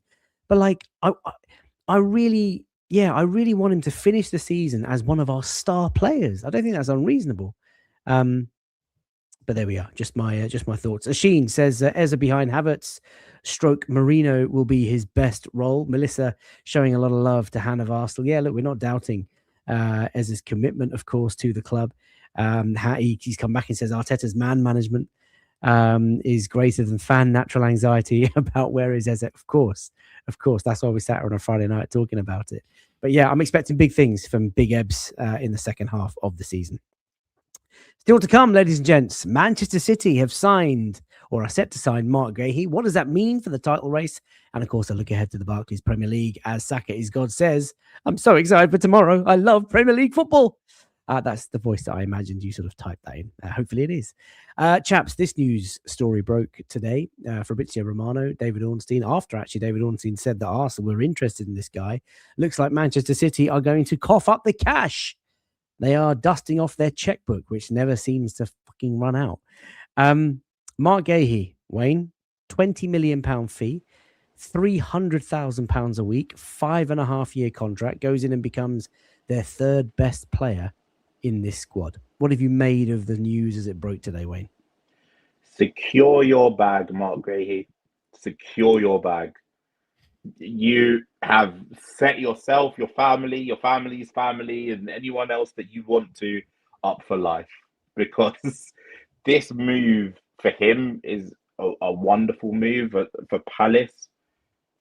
It's good that they're able to get some sort of fee, and from a Manchester City side, it's nothing to do with his quality, but it just screams desperation, because this wasn't a player that they was previously targeting legitimately. They've had to obviously react to the injuries, and then now having to pay probably above and beyond what anyone else would, just because A, they're Man City and they can, and B, because they're desperate to get it done. Good luck to him. He goes in, like you said, becomes their third best player, becomes their best centre back. Will still get to go to the World Cup with England. He'll play week in, week out with Manchester City. But from our perspective, look, we were never going to sign him in January. I'm not disappointed that we haven't got him now. If it was going to happen in summer, then I would have been more than open to it, but not at 300k. It just was not realistic for us to be involved in that type of conversation. We didn't need him that much. And It's just Man City doing Man City things, isn't it? Like last January, they signed a striker or a winger, whatever they wanted to consider Marmoush. They signed a centre back and they signed a DM. This January, they're signing the exact same players because it's what they do, and it's allowed when it's them and Chelsea. I can't believe that in the space of a calendar year between January, there was that stat floating around between January 25 and January 26, they've spent nearly 500 million. Pep has now spent 2 billion. Okay, whatever. We'll keep our 6-point gap and just keep it moving. Lots of people questioning how much he's getting paid. Hand of Arsenal has just released basically the deal. I'm sure this guy's Andrea Berta now, the more I think about it. £26 million plus £3 million to Crystal Palace, £16 million per year in wages, which is £312,000 a week over a 5.5-year spell. £80 million total wage packet, total over £100 million. We cannot compete. We cannot. Yembele, this must make you sick to the core. Not only are they obviously still waiting for the outcome of the legal case that's going on, they're spending as if there's no tomorrow. Antoine Semenyo, a fine player, £60 million plus. Mark Gahey, another £20 million. Like Wayne says, player gets injured, as you can see, the sort of hospital beds there, right there. Guardiola sort of sitting there, Slot looking in through the window, Arteta looking in through the window, Diaz on the other side. Does it make you sick? We've had this for how many years now? Where this is just blatant now. It's not even funny anymore. You have to kind of just accept it, because until the 115 is reviewed and we get an outcome, you what do you do? What do you say? When if you look, we all talked about it with Gahey. He had the opportunity to go for big money in the summer because it was a free transfer. He would have got a massive signing on fee. Clearly, as Hand of Arsenal has really put it, City had to overpay effectively to ensure that he will move now, because financially it would have made no sense for him to take away that money, and they've obviously paid. Let's not forget as well, look at what they said. There was a 20 million discrepancy between his wages and the eventual package, which means his signing on fee is massive. And that's what's not talked about. Everyone talks about the transfer fee. It's not just the transfer fee. You put 244.7 million. Agent fees, 15%. All of these, the add-ons, the image rights, all of this stuff. City do this, and it's par for the course now. Pepe's had a little cry. Pepe's had a little cry to Daddy about, I can't manage an injury crisis. I can't do what Arteta does. So what I'm going to have to do, can you just get the checkbook out, Daddy, and write me a check? Go on then, son. Oh, yeah, of course I can. Look, it's what happens, isn't it? Why when Diaz and Guardiola got injured, what do you think was going to happen? Pep was going to go, let me use my tactical brain and actually change things around and actually manage the situation. No, he cried a little bit, got what he wanted, and these things have happened. It's just par for the course. It will keep happening. Next year they'll have some kind of issue. In the summer they'll have some kind of issue, and then they'll keep buying and stockpiling. So when these defenders are fit, can you imagine how none of these players are going to play? So Ake will probably go. You've got, Guardiola 100 million, Gahey equivalent to 100 million effectively. Ruben Diaz, £100 million defender. Donnarumma wasn't even batted an eyelid at 40 million after spending 30 million on James Trafford, 65 million on Antoine Semenyo with a huge wage packet. Tijani Reinders, the Erling Haaland deal. Of course, it was just 58 million. Yeah, for one of the best strikers in the world. Really? This is just, we all laugh at it. We all accept it. It is just what it is. What do you make both of this comment? And I don't want to hang out BX Gunner for this, but I've seen a lot of this, particularly from those on socials who aren't really happy with Mikel and the leadership of the club. They will not only praise City for being an elite club that just does whatever it takes, but they'll also at the same time, with the same stick, beat Arsenal for not being ambitious, for not going out in January and getting a Semenyo or a Gahey. I mean, I would say it's easy to be and do whatever it takes when you've got an endless pot of money. But you both, how do you take these sorts of comments? You can't make a spot. We can't make a sponsor tomorrow, unlike they can. It's just manufactured. When they need to, they will find a way to find the money. What we have to rely on the Kroenkes are not piling in the money. We've had to go through loans, financial they will go through whatever means. And I understand that, some clubs are happy to do that, but we clearly are not. We have got to the top despite all these issues. If we can win the title, I think for me personally, it's a big statement in terms of, it's kind of like the Liverpool. And I know Liverpool also doped the system kind of, because they just had that massive inflation from the Coutinho deal. But it would feel a lot more to me personally like we've really pushed it this season. We've made it under our own steam, because where are we getting our injection from? We don't get cash injections. We have had to, PSR, be mindful of PSR, UEFA, FFP. That's what's currently hamstringing us. But for City tomorrow, they could say, well, we need another 200 million. Here's a new sponsor who's just come along. Amazing. They'll offer us 200 million for this. How do you compete with that? It's not possible. Hannah of Arsenal says, can tell you that the deal to City was off earlier this week, but last night City caved in and gave him an insane package. Every other club in the race immediately stepped away. It is genuinely scary. Desperation. Desperation. That's what it smells of, as Wayne said. I mean, what do you do? I tweeted today, you got to drown out the noise, Arsenal fans, and you have to just stay focused. Don't look over your shoulder. Ignore all the noise and just look forward. All eyes on the prize. If we are to do it this season, we should be immensely proud of our operational model. We should be proud of everything that we represent, everything that we stand for. And if we can do it against this juggernaut of a club that's backed by a state and the way they've been spending, we are doing it for all that is pure left in football. I can't say it any better than that. Obviously, the Spurs fans aren't going to be happy with that. United fans are going to be happy with that. Liverpool fans, they're they've already got their Manchester City crests on their profile pictures. But honestly, for the good of the game, you need a club like Arsenal who do things as well as you can do them in this division, in this sort of age. It just has to happen for English football. Has to. Wayne, any closing thoughts on this before we look ahead to the Barclays this weekend? Yeah, it was much like Liverpool last year. Obviously, for us, it sucked seeing Liverpool lift another Premier League title and us not really competing with it. But I'd much rather Liverpool won it over Manchester City every day of the week from a footballing perspective, because Liverpool have done things the right way. From a fan perspective, I couldn't care less if Manchester City win the league when we're not involved, because no one knows a Man City fan. No one cares about Man City fans. And they're just kind of there cheating.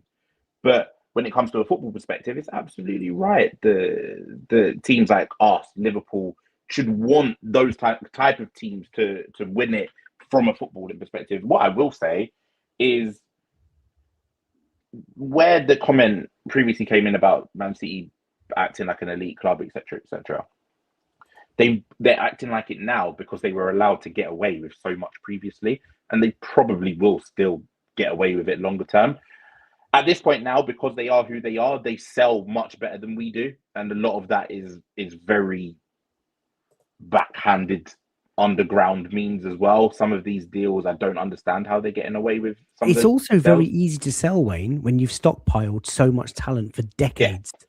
And you've been able to stockpile it because of all of the issues that we kind of know about. Like this whole notion of, Arsenal's net spend over the last 5 years has been the same as Manchester City. Yeah, mate, because look at where we started. These guys are spending less and less every year, which sounds frankly absurd, because they already front-loaded all of their spend from 10, 15 years ago. But have a think about this. If we make a mistake on a player, I'm not saying but say Victor Gyokeres, let's take that as an example. I'm not saying it's a failure yet. 60 million is a big impact to us because we'll lose money on that. The City doesn't even bat an eyelid. They'll just replace it with another 70 million pound player. This is what we're going up against, a team that don't care about what the funds are, whereas we have to count for every penny that we spend. Most clubs have to, apart from the state-backed ones. If Newcastle had a free reign completely, and if they had the same kind of grounding that City did, the league would have been over already, because they would have been absolutely doping the system to the nines by now. And yeah, furthermore, every player that we have bought over the last, let's say, decade, post sort of Wenger era, we don't have the luxury of just writing him off and buying a shiny new toy the next window. How long did it take us for Arteta to get rid of all of that sort of toxicity and that sort of culture, that environment, hanging on to the likes of Kieran Tierney for God knows 3 seasons too long. Like, love Kieran Tierney, right? But as a club, if you want to move on, you have to move some of these players. And City, they let play Calvin Phillips. Is he still on their books? Probably. Yes, I don't even know. At the end of the day, it's insane.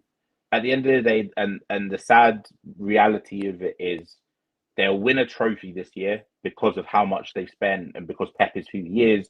Regardless of what trophy it is, they'll win a trophy this year and it will be accepted because they won a trophy this year. And it'll be lauded. It'll be lauded as well. And at the end of the day, at the top level of football, that's probably all that matters. Indeed. Right. There are more than 300 of you watching live right now. If you're enjoying the content, please do drop a like on the video. If you're new and you're enjoying it, subscribe. We have match reaction videos. We have late night lounges on a Friday, the daily grind shows on other days. What's there not to like? So do stick around. Still to come in the last sort of 20 minutes, half an hour, a look ahead to the Barclays Premier League and, of course, the prize draws that we're going to do at the back end of the show. So, look, they're spending. And if Arsenal don't react, I guess the question is straightforward, chaps. Does Semenyo and Guehi, the imminent arrival of Guehi, sort of, move the needle for City? Just sort of in a few words, Wayne, does it make Manchester City favourites for the title? Were they always favourites for the title, in your opinion? I'll ask the chat as well. You're on mute, Wayne. You're on mute. Why don't you answer? I hear. I can hear you now. Yeah, no. Okay, fair enough. If you listen to anyone outside of Arsenal, they were favourites anyway. So, what difference does it make? They've got Pep, they've got Haaland, they've got Foden. Apparently, they've got Cherky. They're the favourites anyway. So let them continue to spend as much as they want to spend, and people will still say that we're going to bottle it, and people will still believe that they're going to win it, without actually knowing and watching Manchester City this year and realising they're not the Manchester City of old, and we're not the Arsenal of old. I'm still not 100% obviously comfortable with a 6-point lead. I'd love it to be bloody 20 points at this stage of the season, and then I'd be confident that we'd win the league, like, for sure. But I have belief in the squad. I have belief in our quality. I have belief in what we're doing. And we've had a really, really good first half of the season. And we're in a position now where Manchester City can't really afford a single slip-up. They can't lose a game on a weekend where we also don't lose. If they slip up, it just makes their window for margin so much more narrow. And it's already very narrow as it is. So, yeah, we've got the 6-point lead. Let's just continue doing what we're doing. They're chasing us. And just keep counting down the wins. Yembele, City now favourites. I'm agreeing with Wayne. It was always the case that City were the favourites. They've spent money to get them there, but we just show what our quality is. It's now up to us to disprove this long-held theory that City are the favourites. If you believe Troy Deeney, we haven't got a chance of winning any trophy this year. So it's up to us to prove everything. We've got a lot to go through. It's a half a season still to go. So nothing is won now. It is about maintaining consistency. And tomorrow's the first stage again in repeating that consistency and going again and going again. We know the season is long. Injuries will keep piling up. We don't know how things will pan out. There's luck involved as well. So look, to say that it's City's or Arsenal's right now, I think is foolish. As Waleed always says, look at it in March, April. I knew you'd say that. But that's. I hope we're 6 points clear at that stage as well. Mikey says we just have to win our games. Yeah, exactly. Sorry, go on. No, tomorrow's the first step. Look, all I care about is tomorrow 3 points. However we get it, keep it going. One at a time. Yeah, exactly. One at a time. Right, I've asked the poll. Who are favourites for the Premier League title race? 74% of you say Arsenal. So on to the Barclays this weekend. Let's move through the slide deck. All eyes on the prize. Things are going very well. We are currently top of the Premier League, top of the Champions League group, into the semi-finals with advantage at half-time, and, of course, the 4th round tie at home to Wigan. We look very, very good defensively. 14 goals conceded, fewer than any other team in the Premier League, and Manchester City are the highest scorers. So it's going to be some title tussle. Try saying that a few times very, very fast. So This is how the Premier League table looks. Arsenal are top. Oh, it's been a couple of weeks now since we've had Barclays football, isn't it? Arsenal are top, 21 games played, 49 points on the board with 26 goal difference. Manchester City second, 6 points behind us with 17 to play. And they also have a goal difference of 26. Aston Villa lurking there in third place on 43. And there is a huge gap to the next rival, Liverpool. The fixtures tomorrow, the Manchester Derby. That is the early kickoff on Saturday, 12:30 p.m. at Old Trafford. Michael Carrick's men, can they do it despite all the media backlash that him and his coaching staff have been getting over the last couple of days? They host Pep Guardiola's Manchester City at 12:30. Chelsea are at home to Brentford at 3 o'clock. Leeds host Fulham. Liverpool at home to Burnley. Sunderland, who are going strong, they are at home to Crystal Palace, who are just falling apart all over the place at the minute. A London derby, mid-table, sort of low-table relegation clash. Spurs take on West Ham. Nottingham Forest obviously hosting Arsenal at 5:30. Super Sunday doesn't look so super, although I'm sure we'll be tuning in for Villa and potentially a Wolves win against Newcastle. And then Monday Night Football, Danny Welbeck's boys play Bournemouth in the South Coast derby. Wayne, what's your mood going into tomorrow's fixtures? Are you expecting anything at Old Trafford? No. But what I will say is we are in the very comfortable position of that game where we're entering with the winner. Regardless of who wins, we're leaving with the winner. So if Manchester United win, amazing. Manchester City slip up. If Manchester City win, amazing. We laugh at Manchester United again. If they draw, amazing. They're both clowns. So we come with the winner, we leave with the winner. It doesn't really matter. The comfortable thing that I'm happy with is we get our potential hate watch out of the way before we even play this time. Usually we play and then the hate watch comes after. But all of our rivals, and apart from obviously Villa, if you want to consider them a rival or a title challenger in this season, everyone plays before us. So it could either be really, really tense if City, Chelsea, Liverpool, Spurs all win, and then we're up last. You get a bit jittery outside of the normal Arsenal nerves. Or they all slip up and we can just kick back, relax, and hopefully pick up 3 points. I hope so too. People are praying for a United miracle. Mike says, I need the stinkiest nil. I can guarantee you it will not be 0-0 at Old Trafford. Whatever happens, Mike, there are going to be goals in that game. Yeah, obviously the Manchester derby kind of just sort of sets everything off, but the late kickoff on the Saturday night, Nottingham Forest, what's your mood for Arsenal going into the game? You confident of getting a win? It's going to be tough game because Sean Dyche will do what Sean Dyche does, which is a physical game on the counter-attack, use the pace that Forest have. We know the game that we're going to face is up to us to constrict them, to get and to take our opportunities. That's what it is. We keep saying this, and I keep saying this. We did it in the Liverpool game. We are low volume, big chance creation specialists. We can't do it. We need to take advantage because tomorrow is going to be one of those awkward games. I can feel it. Forest do not concede very many goals. They beat City. They lost to City just 2-1, so they don't concede many. So we're going to have to really be at it to get the best out of those players. Even though Forest are 17th, I think it's just a little bit of when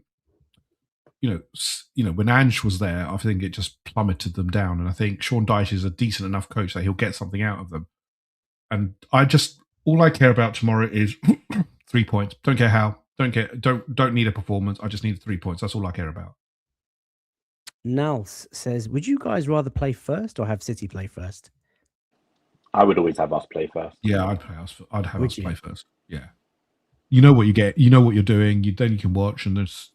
No, I'm going to go against the grain. I actually quite like the idea of the Manchester derby first. It kind of sets you up nice for the day. Like Wayne says, it's a win-win. If United win, unbelievable scenes. If it's a draw, fantastic. And if City win, then we just laugh at United. And then, Saturday afternoon, late kickoff, I fancy us at Forest tomorrow. I really do. I think it's a big, big game for us. Sean Dyche, first 10 games against Arsenal, lost 9. Last 5 games against Arsenal, only lost 1. So something has switched, but hopefully it's going to be 3 points that matters at the end of the game, which is what Aidan says. Right, let's move on to team news and selections and predictions, etc., etc. The starting lineups from our goalless draw against Liverpool at home just a couple of weeks ago. And I'll start with the headlines of Mikel Arteta's press conference today. He talked about Gyokeres, his expectations, talked about the importance of building momentum, and of course the humble Zubimendi. So look, in terms of team news, it was a weird one. He was asked about injuries and he just didn't want to say anything. He just said, I need to meet the medical team before I give you any sort of injury news. We'll have to see. Got a training session today. We'll see if there is anyone available for the weekend. He said that on Victor Gyokeres, he's not seen any sign of doubt, praising his attitude, saying he's a very demanding striker. He knows the level that we want. He wants to fulfill the level that we expect of him. He's been very consistent, and he had a great game against Chelsea and scored to help us win the game. He then said what he's done in the last few years, he's kind of set the standard, and that's the standard that we all expect him to maintain. But, not only for Victor Gyokeres, but for every sort of number 9 in the league, they've got to be really good and consistent, and that's what he's got to try and do, obviously, at Arsenal. Talking about Manchester City, he sort of dismissed it quite quickly and said, look, we can only focus on what we do. We're in charge of our own destiny. We are top of the league and obviously clear at the moment. We're building good momentum. Belief comes from the performances and the level of consistency that we've shown. And he talked about how happy he is with Zubimendi settling at the club, saying he's earned the respect of everyone here very, very quickly and of the supporters. He's a very humble boy, very focused and incredibly consistent. Those are the snippets of Mikel Arteta's press conference. So, chaps, are we expecting changes? We don't really know what's happening in terms of injuries, but presumably David Raya comes straight back into net. I think we're all agreed on that. Back 4, Ben White, goal-scoring Ben White at Chelsea. Do we manage his load and put Timber back out to the right? Do we manage Timber's load? And maybe have Miles Lewis-Skelly coming at left back? Yeah, what are you saying? Nah, Lewis-Skelly can't go up against pace. We saw it against Frimpong. He struggled. He's struggling really badly this year with pacey players for some reason. I don't know what's happened, but against it'll be either Hudson-Odoi or they have another winger as well there, but you just don't put him against pace. He'll struggle really badly. That's why he didn't start the game against Chelsea either, because obviously Esteval, even with Timber, Esteval was kept getting past him. I don't expect Lewis-Skelly to start this one. I think the problem is, again, that injury cloud is an interesting one, because obviously we don't know what can happen, and we've had a few surprises lately, and I don't like that. If things are what they are, then Timber right back would be ideal. That back 4 with, I suspect Ben White will go. I think it'll be the back 4 that started against Chelsea for me. So Ben White right back, yeah. Saliba, Gabriel, and Timber left back. Wayne? I think it will be that as well, but I'd like us to learn our lesson and not play Ben White 3 games in a week again, because that's what broke him down last time. And it's asking a lot of someone who has had a long-term injury and then has already had a bit of a muscle injury since then. I know he's recovered from that, but yeah, I don't. We've not very often played Saka 3 times in a week this season. I don't think we should be playing Ben White 3 times in a week either.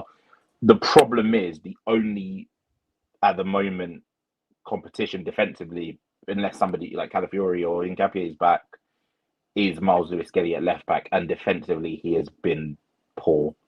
So that is a huge concern. So I would be inclined to play Lewis-Skelly at left back in this one, simply because I think we will probably intend to be on the front foot a little bit more than Chelsea. We would have a lot more of the ball. Forest are going to probably sit further back. So I know that he could very easily get hit on the counter, but him on the ball might be able to help us a little bit more.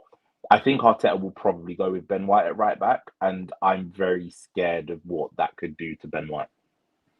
So depending on who you follow and what you believe on socials, my understanding is that Mosquera is very close to a return to Arsenal, probably a little bit too soon for tomorrow, but certainly maybe one eye on the Champions League game next week. I think it's got to be Ben White at right back, because I've got a really bad feeling that one of our centre-backs will miss tomorrow, and that's going to cause all sorts of problems. So I think Ben White right back, Timber left back.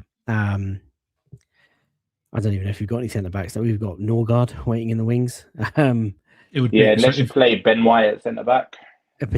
Potentially. Well, then it'd be no, but maybe he didn't want to do that. He'd go Timber at centre-back. Timber at centre-back. He doesn't like it when Ben White plays at centre-back. So it'd be Skelly, whoever is available in terms of centre-back, Timber, and then, which is not great because it's a disjointed one against a team that will play on the counter with pace. Boy, do we need some of our defenders back. Right, moving into midfield. I've talked about how I would play Eze tomorrow in midfield for Odegaard. What are you guys doing? Are you going with that 3 from Chelsea? It'll be the 3 from Chelsea. I think he will. Really, not even one change. Mikel Merino was so good against Portsmouth, and again, really good at Stamford Bridge. He Wayne, could spring. He remember that could as well? spring. He could spring Marina, because I think Marina's actually done all right in the last couple of games. He's been does what he needs to, what is needed from the team, isn't it? What the team needs.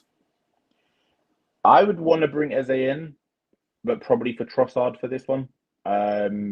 But if he comes in for Ødegaard, I wouldn't. Why would you want to stack the midfield and play Eze left wide forward against Forest? Why would you not just stick Eze in the middle and play Trossard? Go with a forward 3. We're not, because winning away from home in the Premier League is bloody difficult.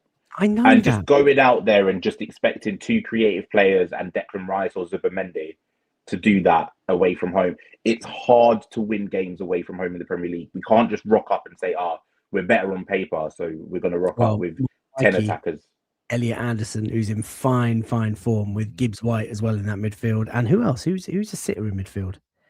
Sangare. Douglas Luiz or Sangare? Douglas Luiz. I mean, I would go with Eze and Zubi and Rice if Zubi's not available or Rice is not available. I mean, let's not spread anything. But yeah, those 3. But if Mikel wants to freshen it up, maybe Mikel Merino. It won't be Zinchenko. We know that for sure. He won't be playing. Oh, no. Front 3. Saka's not quite been at his brilliant best. Do you maybe change him, or is he just straight in the team for you? And who leads the line, Yembele? I would put Madueke in actually for this one. I think you give him that chance, because I think Saka has been a little off the boil. I think you've got to give Madueke that chance, because I think he's done really well actually when he's come in, and I think this is a good opportunity for him. I think who's the left back for Forest? Is it Nico Williams? I don't know who's playing at left back at the moment. Every time I hear Nico Williams, yeah, you think you guys know. Honestly, I will never ever tire of that joke. One of you guys in the group chat was like, "Nico Williams, 50 million quid." I was like, "Why the hell are we buying a right back from Nottingham Forest?" Honestly. Yeah, go on. Yeah, I think Madueke. I also think Martinelli will start this one as well. Martinelli, interesting. Okay. Well, look, I've asked people to let me know and have their score predictions for the Forest Arsenal game tomorrow. Where do you think the game's going to be won and lost? Yembele, sticking with you, and give us a prediction. It's going to be that counter and how quickly we can absorb their issues, how much we can take our chances. I'm going for a 2-1, but I think it's going to be a tough test. I think Gibbs White, yeah, mate, look at it. So City only got a 2-1 there. They didn't, they raised themselves for the game. Sean Dyche will have them ready to bypass our midfield and literally go from defence. They are 17th in the league with a negative goal difference of 13. They are, but look what they did. Lost 12. They've lost 4 out of their last Look at City. Look at the City game. They absolutely destabilised City. And I know we're not the same as City, but they will raise their game. Every team does it. And as Wayne said, it is the hardest thing to go away, and especially the City ground. Last year was the drossest game I've seen, because we could muster nothing. I know we had no strikers, but they will absorb. They will literally sit in the deepest block possible, get one low XG chance, and score with it. You can bet your bottom dollar that's what will happen. So 2-1 for Yembele. Wayne, who are you playing up top, by the way? D-Day Spring says you play Madueke and Martinelli with Jesus through the middle.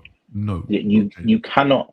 Yem, they're suggesting that Martinelli, Madueke start. You can't start Gyokeres with them 2. We won't keep the ball. We literally won't keep the ball. So that just won't work. I think Saka has to start in this game. We've got Inter up next. Happy with Madueke playing that one. I know that everyone's kind of disappointed. Saka's not getting goals or assists necessarily, but his overall all-round performance has still been at a top level. He was still very involved against Chelsea. Everyone, again, is focusing on the cut across to Gyokeres. He was still very involved in making that goal happen, even though it wasn't necessarily the way that we like. So Saka starts and comes out for me against Inter. Gyokeres starts, and I would start Eze on the left. Personally, that would be mine with the same midfield that started against Chelsea. So Ødegaard led for the starting 11. Okay. That's what I would do, because I think we need that level of creativity to look to break down Nottingham Forest in this game. I think we win 3-1. That's going to be my scoreline, but I was initially thinking 2-1. I just don't want to copy him. But it's so hard to win away from home in the Premier League. I think the last few weeks there's only been maybe max 2 wins away from home consistently It's Really? so difficult to get away wins in the Premier League. And all the data. I love it.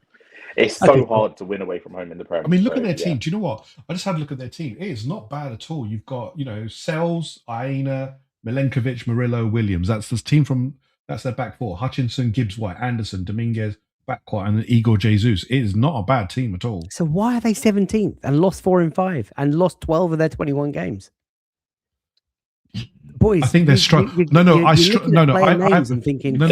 they struggle with we've done the this against Wolves at home. Yeah. We've done this against Wolves at home and nearly come unstuck. They've also had a full week of rest, whereas we haven't. As well as that, they've had the struggle with playing the Europa League and transitioning back to the Premier League. I think that's been a big struggle for them as well. Well, this is what I'm talking about. 4-0, says Mohammed. Gyokeres hat-trick. Woo says, boys, I'm trying to stay awake over here. Does this always finish after 12? We had to start late tonight because it was Mrs. Wayne's birthday. And I'm sure Yembele had something to do with that as well, but let's just chuck him under the same bus. We're going to do the prize draw in just a second. So, all right, you've gone 2-1, Yem. Wayne, you're going 3-1. In that case, I will go 3-0. I think we're going to keep a clean sheet tomorrow. I think we're going to beat Forest comfortably. I am looking forward to the game, and I fancy Victor Gyokeres to score a goal, obviously. You could have kept it as it was. I could have kept it as it was. There we are. Right. Hundreds of you still watching live on Latte FM on this YouTube night. Thank you so much. We are now going to do a prize draw. So as a reminder, Wayne, just while I bring up the old random draw generator, just in a minute, just summarize sort of what happened and what we're giving away. Yeah, we went to a studio and filmed a Latte FM special to celebrate both FK's birthday and a major milestone in 2025 of the channel reaching 25,000 subs. So we decided to put together a giveaway for the channel where there are 3 prints to be given away to Patreon members and a Latte Firm mug to be given away to anyone that commented on the video with a keyword. And that keyword we could kind of give away now. It was gargantuan, which is exactly one of the big ones for this channel. Indeed it was. Thank you so much, Wayne. Beautifully sort of said. First of all, thank you again to Wayne, Yembele, Wally and James for surprising me. It was absolutely tremendous. So I've brought up the first random draw generator. This is going to be done 3 times for one of 3 prints. And first up, we're going to go with, let's do the Emirates Stadium print first.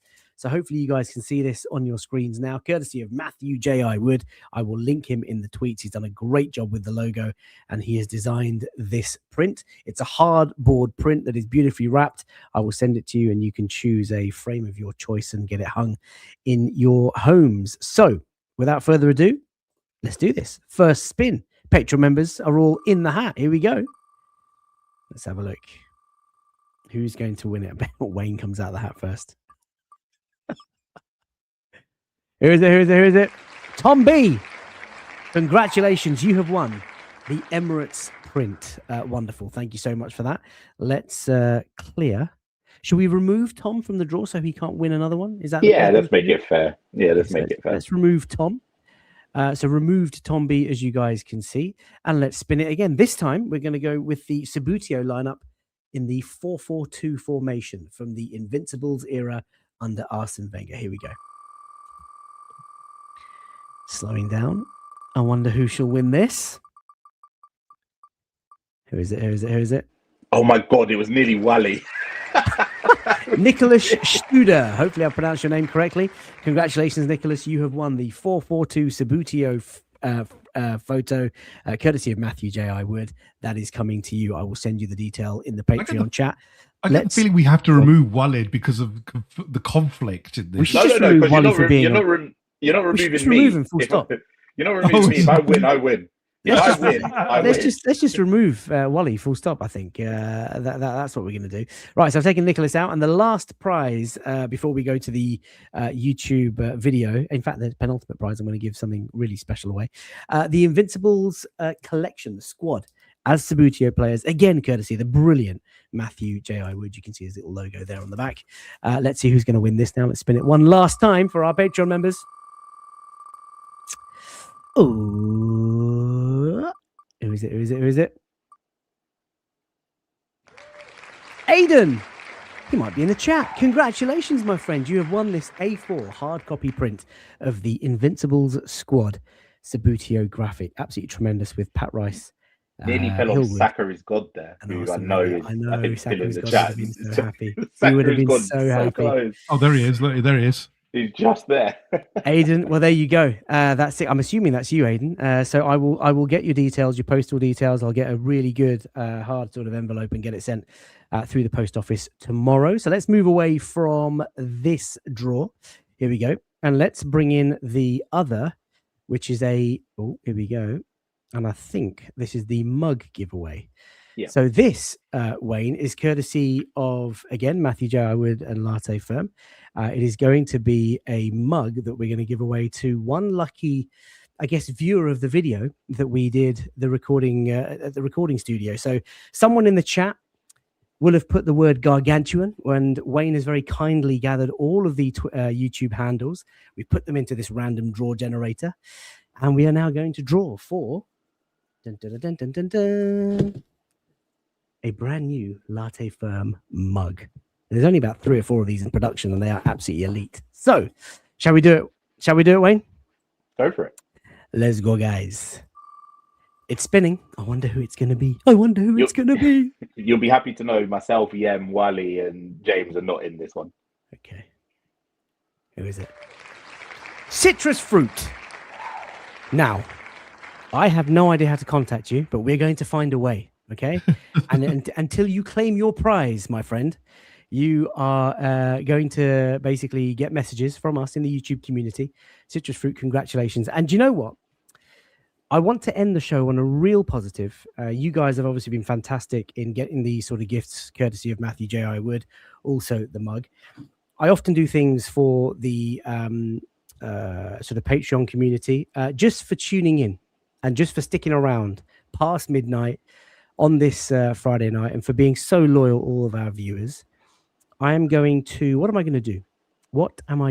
I want to give away some vouchers to Arsenal.com. All right. So someone can buy a shirt of their choice. How about that? A shirt of their choice. And what should we do, chaps? Should we do with the same names from the video, or should we download? How easy was that, Wayne, to download all the names? Was it really difficult? It was going through them kind of one by one, so I wasn't able to download them. But probably not fair to do the video before if we've got people obviously in live now. I'll tell you what we're going to do. Right? Wayne is very kindly just volunteered. What? He's volunteered. No, that's delegation. That's good delegation. To get the names from everyone who's watched tonight's show. I don't know if that's possible. I don't know either. How are we going to do this? Because this is the live chat.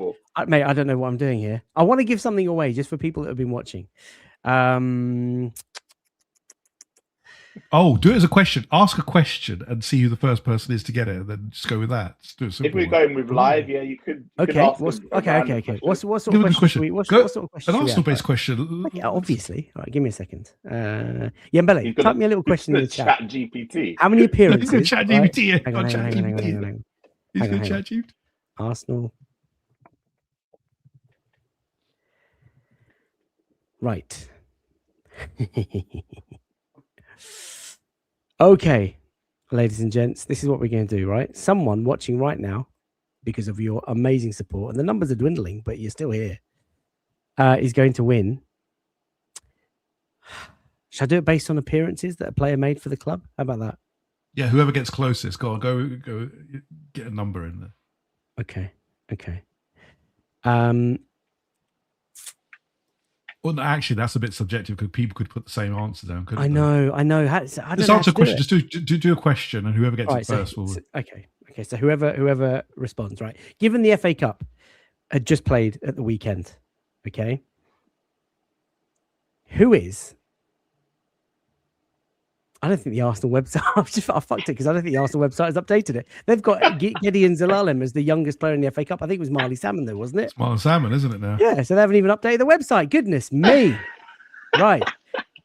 FK. Terrible. Okay. This is not working. Who is the oldest player to have played in the Premier League for Arsenal? First person who gets it right will win a voucher for Arsenal.com. I'm watching the chat. Melissa says, just do a draw. First, the oldest player to play for Arsenal in the Premier League. Who has the current record to be the oldest player? Who do you reckon, guys? People are typing it in now into Google. It's just not to find Marley it. Salmon, let me tell you that. We've had It's a not guess of Mikel Petr Arteta. Cech. I can't see the right answer at all yet. No, it isn't. No one's got the right answer yet. No, Mark Poo. Oh, no, someone's got it. oh, There you go. Jamil Alessandro. Jens Lehmann is the oldest player to play for Arsenal in the Premier League, aged 41 years and 151 days.